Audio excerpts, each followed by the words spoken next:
జాతీయ స్థాయిలో అధికారం అందుకుంటామని ఆశపడుతున్న కాంగ్రెస్ తాము అధికారంలోకి వచ్చిన వెంటనే ఏపీకి ప్రత్యేక హోదా ఇస్తామని చెప్పి ఏపీలో బలపడే ప్రయత్నాలు చేస్తోంది. అలాగే కొంత ప్రభావం చూపగల నాయకత్వాన్ని నియమించుకోవడంలో భాగంగా వైఎస్ తనయ షర్మిలని పార్టీలోకి తీసుకున్నారు. షర్మిల సారథ్యంలో పార్టీ బలపడుతుందని భావిస్తున్నారు.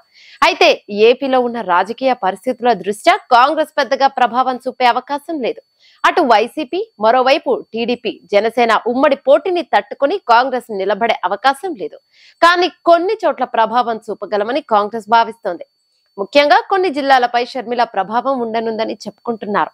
ఇప్పటికే కొందరు నేతలు షర్మిలతో టచ్ లో ఉన్నారనే టాక్ ఉంది. వైసీపీలో మార్పుల పర్వంతో డైలమాలో పడ్డ చాలా మంది నేతలు షర్మిల వైపు చూస్తున్నారు. ఇప్పటికే మంగళగిరి ఎమ్మెల్యే ఆర్కే బాహటంగానే షర్మిలతో కలిసి నడుస్తానని ప్రకటించారు.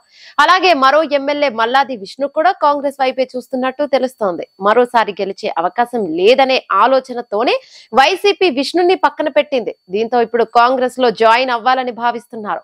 కాంగ్రెస్ లో చేరినంత మాత్రాన గెలుపు దక్కదు, సీటు మాత్రమే దక్కుతుంది. అలాగే ప్రస్తుత ఎమ్మెల్సీ మాజీ మంత్రి డొక్కా మాణిక్యం కూడా కాంగ్రెస్ లోకి వెళ్లే ఆలోచనలో ఉన్నారనే టాక్ వినిపిస్తోంది. మరో మాజీ మంత్రి మోపిదేవి వెంకటరమణ వైఎస్ కుటుంబానికి చాలా దగ్గరగా ఉంటారు.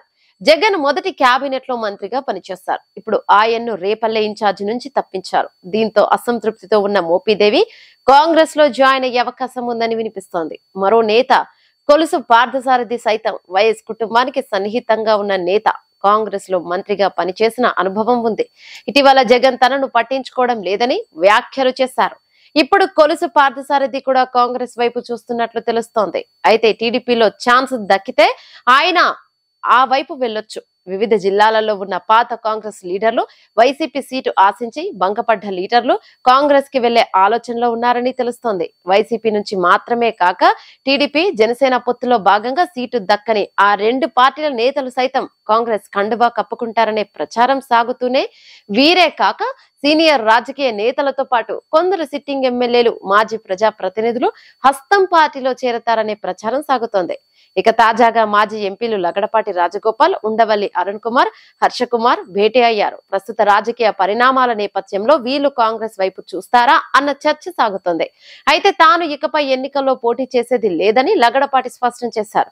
రాజకీయాలకు దూరంగా ఉన్నానని పేర్కొన్నారు. అయితే హఠాత్తుగా వీరంతా భేటీ కావడంతో మళ్ళీ కాంగ్రెస్ లో కీ రోల్ పోషిస్తారా అనే విషయం ఇంకా తేలాల్సి ఉంది. వాస్తవానికి కాంగ్రెస్ అనే రాజకీయ బస్సులో సీట్లని ఖాళీగా ఉన్నాయి. ఎవరి అయినా ఎక్కడ కావాలంటే అక్కడ సీటు ఖరారు చేసుకోవచ్చు. అయితే ఆ బస్సు గమ్యం ఏంటో, జర్నీ సాఫీగా సాగుతుందో లేదో తెలియదు. కానీ ప్రయాణానికి మాత్రం కొందరు నేతలు సిద్ధమవుతున్నారు. ఇతర పార్టీలో సీట్లు ఫుల్ కావడం, దారి తెలియకపోయినా ఏదో ఒక ప్రయాణం చేద్దామని కాంగ్రెస్ సీటు ఖరారు చేసుకుని పనిలో కొందరున్నారు.